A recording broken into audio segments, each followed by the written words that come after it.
Assalamualaikum warahmatullahi wabarakatuh. Berjumpa kembali di Chem Studio. Di video kali ini kita akan melanjutkan pembahasan mengenai ikatan kimia. Di mana di video sebelumnya kita sudah belajar tentang ikatan ion, maka di video kali ini kita akan mempelajari tentang ikatan kovalen. Apa bedanya ikatan kovalen dengan ikatan ion? Nah, kita mulai dari penyusunnya dulu. Ikatan kovalen ini adalah ikatan yang terjadi antara unsur non-logam dengan unsur non-logam.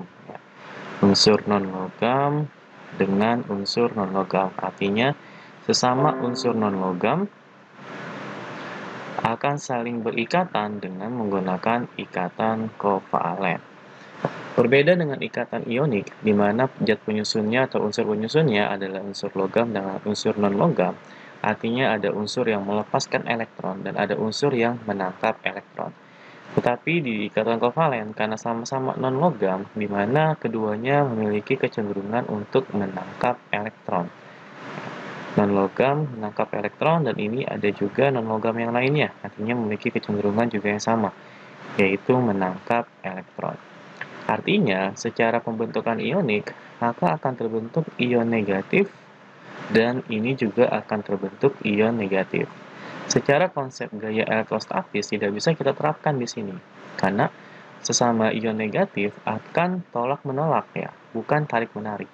Artinya, ikatan yang terjadi di antara unsur-unsur non-logam bukan mengandalkan gaya elektrostatis, melainkan dengan menggunakan sharing elektron. Jadi, ikatan kovalen merupakan suatu ikatan yang terjadi dengan cara melakukan sharing elektron atau pemakaian bersama pasangan elektron. Pemakaian bersama pasangan elektron. Jadi dari cara terbentuknya ikatan sudah berbeda dengan ikatan ionik. Dimana kalau ikatan ion mengandalkan gaya elektrostatis, tapi kalau di ikatan kovalen dia menggunakan prinsip sharing elektron atau pemakaian bersama pasangan elektron. Bagaimana proses terbentuknya ikatan kovalen? Sebelum kita bahas lebih jauh, kita perlu ketahui terlebih dahulu ya bahwa ikatan kovalen terbagi menjadi kovalen tunggal, kemudian ada juga kovalen rangkap 2, lalu ada kovalen rangkap 3, dan yang terakhir ada kovalen koordinasi.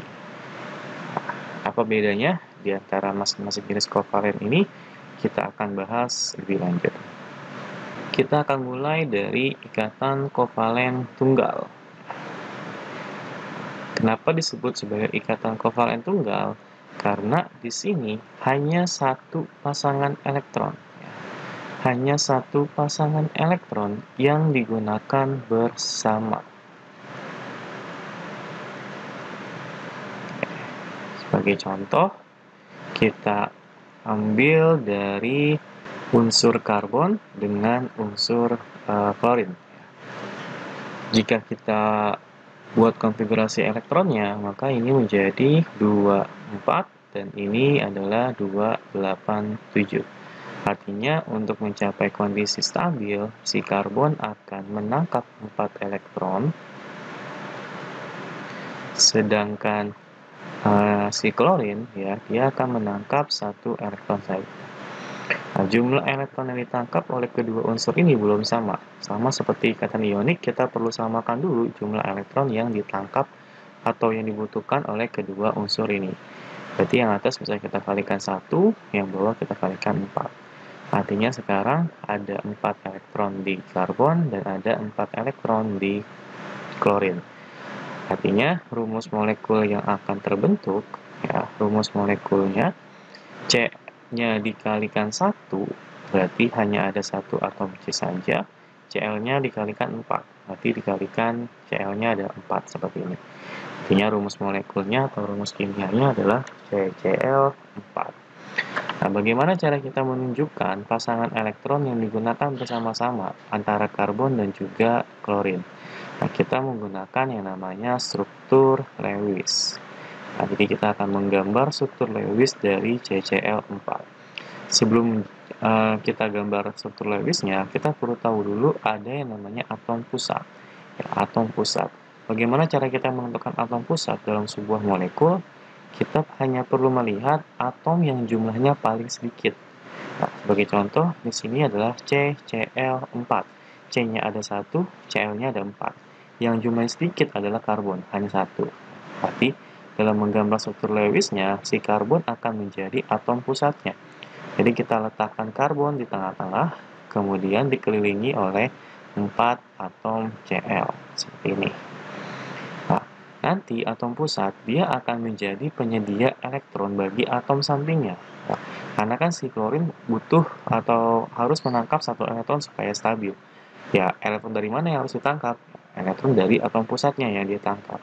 Artinya, di sini, karena si Cl butuh satu elektron, maka disediakanlah satu elektron oleh karbon. Cl yang atas butuh satu elektron, disediakan satu elektron oleh karbon. Cl yang kanan butuh satu elektron juga, disediakan oleh karbon. Cl yang bawah butuh satu elektron, disediakan oleh karbon. Nah, si karbon juga membutuhkan elektron lagi, ya, dia harus menangkap 4 elektron. Artinya, setiap satu elektron yang telah diberikan oleh karbon, Cl harus menyumbangkan satu elektron juga, agar elektron ini menjadi elektron pasangan, atau pasangan elektron. Artinya si Cl akan memberikan satu elektron, dan satu elektron lagi. Setelah itu, kita gambarkan elektron valensi keseluruhan dari atom Cl dulu, atom samping dulu ya. Cl memiliki 7 elektron valensi. Yang kita gambarkan baru 1 ya, elektron si Cl. Artinya kurang 6 lagi, maka kita gambarkan 6 elektron di Cl. Ini juga sama, memiliki 6 elektron. Ini juga sama, memiliki 6 elektron sisa ya. Ini sama. Nah, setelah dari atom samping, kita beralih ke atom pusatnya. Di sini atom pusatnya karbon. Karbon memiliki 4 elektron valensi. Kita sudah menggambarkan 4 elektron milik karbon. Artinya di dalam karbon sudah digambarkan semua elektron valensinya. Inilah struktur Lewis dari si CCl4. Nah, elektron atau pasangan elektron yang digunakan bersama-sama antara karbon dengan klorin, ya seperti ini, kemudian ini, dan ini, inilah yang disebut sebagai PEI. Apa itu PEI? PEI adalah pasangan elektron ikatan.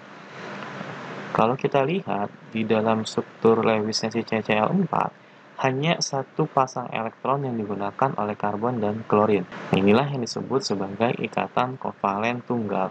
Artinya hanya melibatkan satu pasangan elektron yang digunakan bersama-sama oleh kedua atom yang terlibat dalam ikatan kovalen.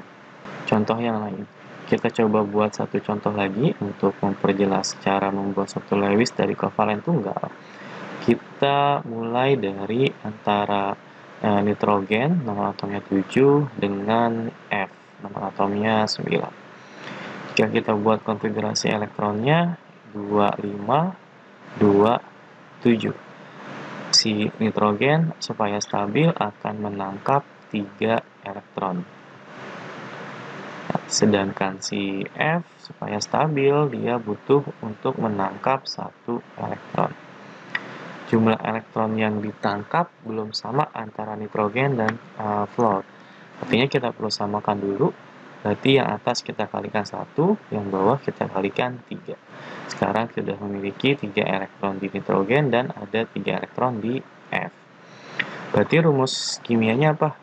Rumus molekulnya atau rumus kimianya berarti N-nya dikalikan 1, berarti N1, F-nya dikalikan 3, berarti F3. Ya, kalau 1 tidak perlu ditulis, nggak masalah ya. Jadi NF3, rumus kimianya atau rumus molekulnya. Nah, bagaimana penggambaran struktur Lewisnya? Kita tentukan atom pusatnya. Atom pusat itu adalah atom yang jumlahnya paling sedikit di dalam molekul tersebut. N-nya ada 1, F-nya ada 3, berarti atom pusatnya adalah N. Nanti kita buat N di tengah-tengah dikelilingi oleh 3 atom F. Ya, seperti ini. Atom pusat harus menjadi penyedia elektron yang ingin ditangkap oleh si atom sampingnya. Karena F butuh untuk menangkap satu elektron, maka si nitrogen memberikan satu elektronnya untuk F. Dan sebelah kanan juga sama, F-nya butuh satu elektron, maka N menyediakan satu elektron untuk F. F yang bawah juga butuh satu elektron, maka nitrogen menyediakan satu elektron untuk si F. Nitrogennya masih butuh, ya. Nitrogennya butuh 3 elektron. Artinya, setiap satu elektron yang diberikan oleh nitrogen, F harus memberikan satu elektron juga, sehingga terbentuklah pasangan elektron. Nah, jadi, di sini F akan memberikan satu elektron, memberikan satu elektron juga, di sini F memberikan satu elektron, agar tercipta pasangan elektron, ya. Kalau satu saja bukan pasangan, ya. Kalau 3 juga bukan pasangan, 5 juga bukan pasangan. Yang namanya sepasang itu berarti harus melibatkan kelipatan dari 2, 4, 6, dan seterusnya. Nah, berarti di sini kita lengkapi elektron valensi dari si F-nya. F memiliki 7 elektron valensi, yang kita gambar baru 1. Artinya kurang 6 lagi, maka kita buat 1, 2, 3, 4, 5, 6. F yang bawah juga butuh 6 lagi elektron valensinya. 1, 2, 3, 4, 5, 6. F yang kanan juga sisa 6 lagi. 1, 2, 3, 4, 5, 6. Kita beralih ke atom pusatnya. Nitrogen memiliki 5 elektron valensi, dan di sini yang kita gambarkan baru 1, 2, 3. Artinya masih ada 2 elektron valensi lagi yang belum kita gambarkan. Maka kita letakkan berjauhan dari PEI-nya, agar kita bisa membedakan dengan jelas bahwa pasangan elektron yang ini bukan merupakan pasangan elektron ikatan.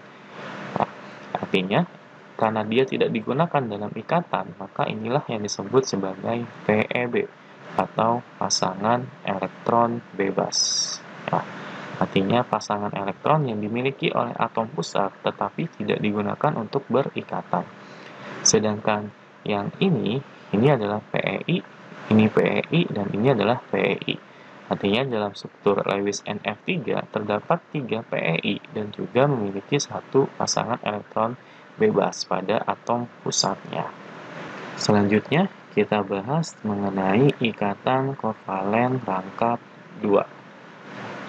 Kenapa disebut sebagai kovalen rangkap 2?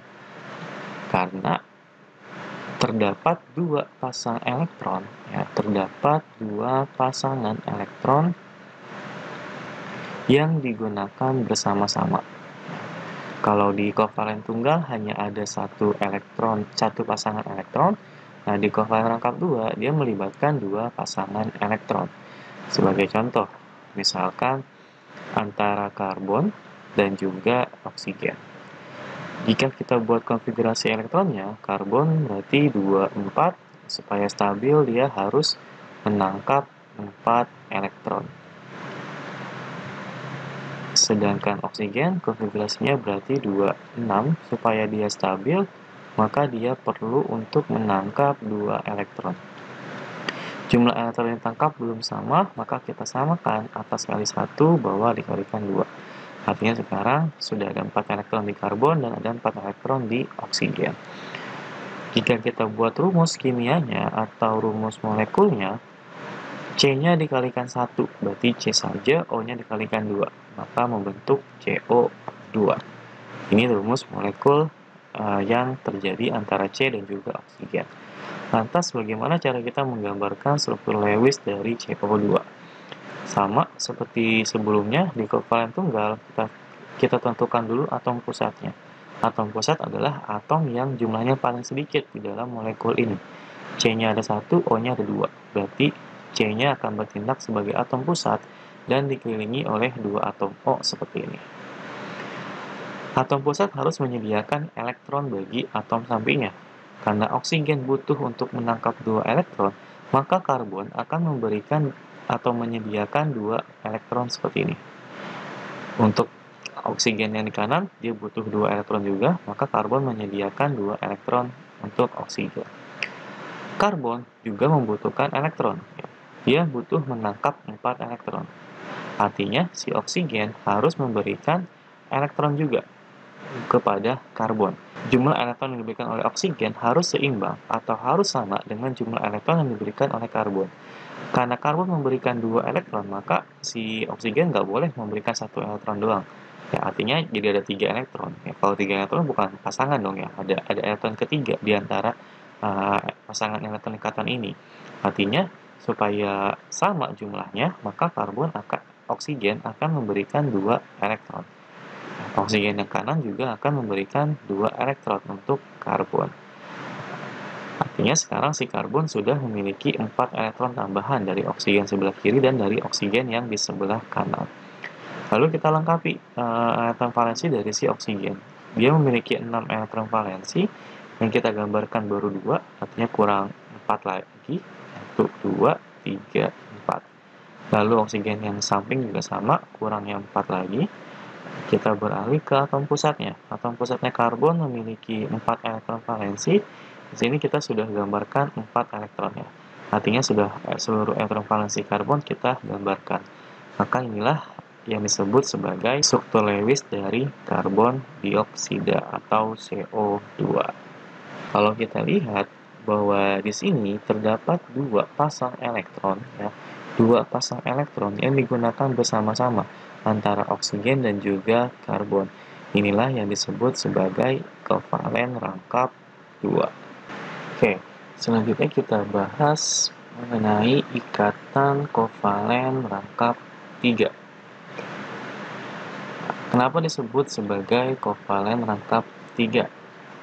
Jawabannya adalah karena terdapat 3 pasangan elektron, ya, ada 3 pasangan elektron yang digunakan bersama-sama antara 2 atom yang terlibat di dalam ikatan kovalennya.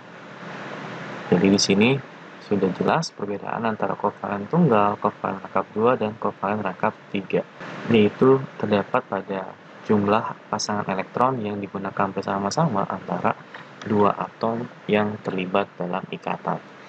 Nah, sebagai contoh, misalkan ada nitrogen dengan nitrogen, sesama unsur nitrogen ingin berikatan. Nitrogen, jika kita buat konfigurasi elektronnya, berarti 25, ini 25. Artinya nitrogen sama-sama butuh untuk menangkap 3 elektron. Ya, sama-sama butuh menangkap 3 elektron.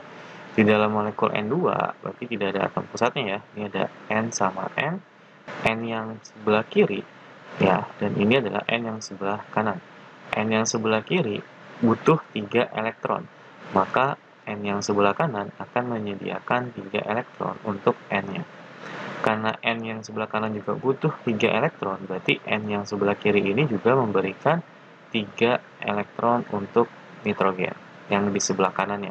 Nah, maka jika kita lihat bahwa di sini ya, ini adalah PEI-nya atau pasangan elektron yang digunakan untuk berikatan di antara sesama atom nitrogen.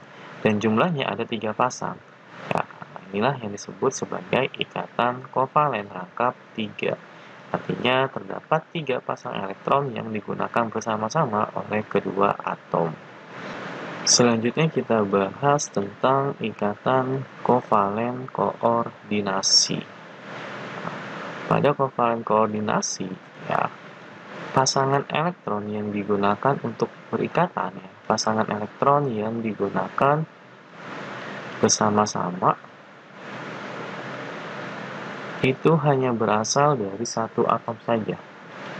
Jadi tidak saling patungan gitu ya, tidak saling patungan, tetapi hanya salah satu atom saja yang memberikan pasangan elektronnya. Namun pasangan elektron tersebut digunakan bersama-sama oleh kedua atom.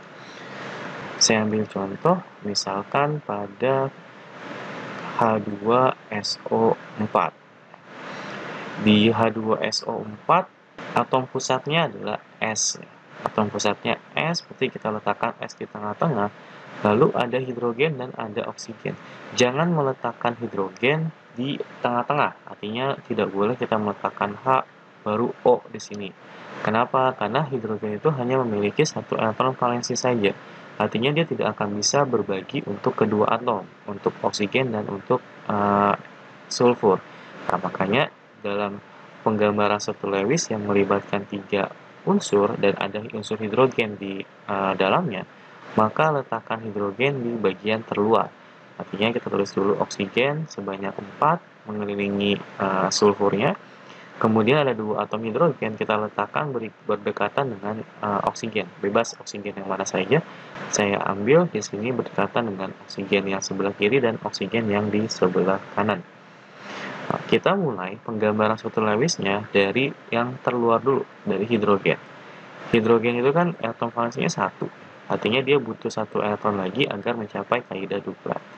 Maka si oksigen dia akan menyerahkan 1 elektron untuk hidrogen, dan karena oksigen juga butuh elektron lagi, maka hidrogen memberikan elektron yang dia miliki. Ya, dia hanya punya 1, jadi diserahkan 1 elektron ke oksigen. Lalu kita beralih ke hidrogen yang sebelah kanan. Sama, hidrogen juga butuh 1 elektron, artinya si oksigen akan menyediakan 1 elektron untuk hidrogen. Karena oksigennya butuh elektron juga, maka hidrogen memberikan elektron yang dia punya untuk oksigen juga. Nah, artinya mereka gunakan bersama-sama. Lalu si oksigen, dia kan butuhnya 2 elektron nih, oksigennya butuhnya 2 elektron. Namun dia hanya baru menerima 1 elektron dari hidrogen. Artinya kurang 1 lagi ya, kurang 1 elektron lagi. Maka si belerang sebagai atom pusat, ya S sebagai atom pusat, dia akan menyediakan 1 elektron untuk oksigen. Ya, dia akan menyediakan 1 elektron, yang sebelah kanan juga sama ya, oksigennya masih butuh 1 elektron lagi, maka diberikan 1 elektron oleh si belerang. Karena belerang juga butuh elektron ya, karena belerang itu kan nomor atomnya 16 ya, konfigurasinya 286, artinya si belerang butuh untuk menangkap 2 elektron.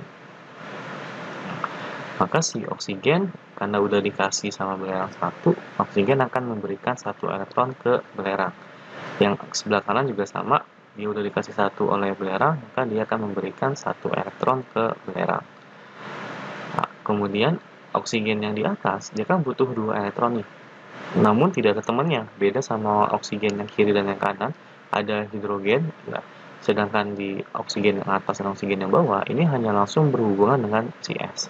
Artinya si S harus menyediakan 2 elektron yang bisa ditangkap oleh oksigen. Nah, berarti si S di sini menyediakan 2 elektron, untuk yang bawah juga menyediakan 2 elektron.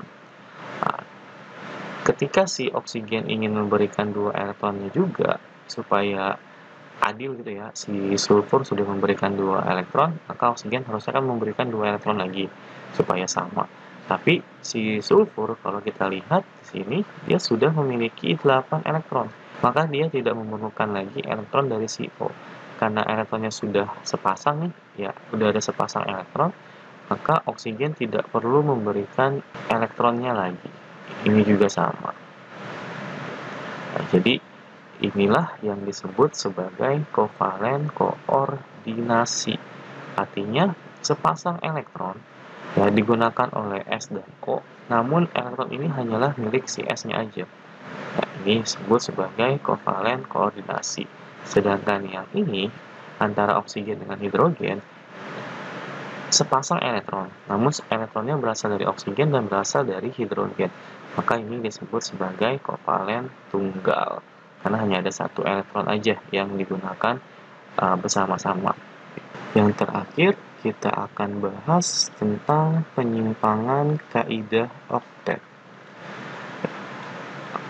Oktet ini kan elektron valensinya harus sama dengan 8 ya. Ketika dia dikatakan sebagai penyimpangan kaidah oktet, artinya molekul tersebut tidak mencapai 8 elektron valensi. Itu bisa lebih dari 8, bisa juga kurang dari 8. Ini yang disebut sebagai penyimpangan kaidah oktet. Sebagai contoh, saya memiliki senyawa BCl3. Jika kita buat konfigurasi elektronnya, B itu nomor atomnya 5, berarti 2, 3. Sedangkan Cl nomor atomnya 17, berarti 2, 8, 7. Karena senyawanya adalah BCl3, artinya si atom pusatnya adalah B ya. Berarti kita letakkan B di tengah-tengah, dikelilingi oleh atom Cl, seperti ini. Dan Cl ini kan sebagai atom samping, dia butuh untuk menangkap satu elektron saja. Nah, maka si B, si boron, karena dia bertindak sebagai atom pusat, maka dia harus menyediakan elektron bagi atom sampingnya. Ya, jadi B menyediakan satu elektron, di sini menyediakan satu elektron, di sini menyediakan satu elektron untuk Cl-nya. Prinsip dari kovalen adalah sharing elektron. Ya, artinya pasangan elektron harus digunakan bersama-sama. Ya, di sini kalau cuma satu bukan pasangan ya, maka si Cl akan memberikan satu elektron juga agar menjadi pasangan elektron. Ya, kasih satu, kasih satu. Kita lengkapi elektron valensi dari si Cl, dia punya 7, yang kita gambarin baru 1, berarti 6 lagi. Kita gambarin 6 lagi, ya seperti ini. Kemudian ini juga 6 lagi. Nah, jika kita lihat bahwa di atom pusatnya, B, seluruh elektron valensinya kan dia punya 3 doang nih. Kita sudah gambarkan 3 elektron valensi di boron. Setelah kita gambarkan seperti ini, ternyata boron hanya memiliki 6 elektron valensi, tidak mencapai 8 elektron valensi. Inilah yang disebut sebagai penyimpangan kaidah oktet. Artinya oktetnya tidak artinya elektron valensinya tidak mencapai 8. Lalu contoh yang kedua, misalkan adalah senyawa PCl5. P nomor atomnya 15, berarti konfigurasinya 285. Cl17, konfigurasinya 287. Kemudian membentuk PCl5, artinya atom pusatnya si P dikelilingi 5 atom Cl. Seperti ini, 5 atom Cl mengelilingi 1 atom P sebagai atom pusat. Cl butuh 1 elektron. Maka si P sebagai atom pusat, dia harus menyediakan 1 elektron bagi si Cl. Artinya di sini P memberikan 1 elektron, memberikan 1 elektron, 1 elektron, 1 dan 1 elektron. Prinsipnya pasangan elektron, maka Cl harus memberikan 1 elektron lagi agar mencapai tercipta pasangan elektron. Nah, seperti ini. Nah, Cl-nya punya 7 elektron valensi, kita lengkapi 1, 2, 3, 4, 5, 6, 1, 2, 3, 4, 5, 6, 1, 2, 3, 4, 5, 6, 1, 2, 3, 4, 5, 6. Lalu Cl yang di atas, kita gambarkan 6 elektron valensinya. Nah, seluruh elektron valensi dari seluruh atom Cl sudah kita gambarkan, maka kita cek atom pusatnya. Atom pusatnya P memiliki 5 elektron valensi, kita sudah gambarkan 5 elektron valensinya. Nah, setelah kita gambarkan seperti ini, kita lihat bahwa sekarang ini adalah elektron dari si P. Setelah saling sharing elektron antara Cl dan P. Nah, P di sini kita lihat, dia memiliki 10 elektron sekarang. Artinya melebihi 8 elektron valensi atau melebihi kaidah oktet. Nah, ini yang disebut sebagai penyimpangan kaidah oktet. Artinya setelah kita gambarkan struktur Lewisnya, atom pusatnya tidak memiliki 8 elektron valensi. Bisa lebih, bisa juga kurang. Oke, cukup sampai di sini video kali ini. Silakan dipelajari kembali videonya, dan jika ada yang masih belum terlalu mengerti, bisa tinggalkan pertanyaan di kolom komentar. Saya akhiri sampai di sini. Wabillahi taufiq wal hidayah. Wassalamualaikum warahmatullahi wabarakatuh.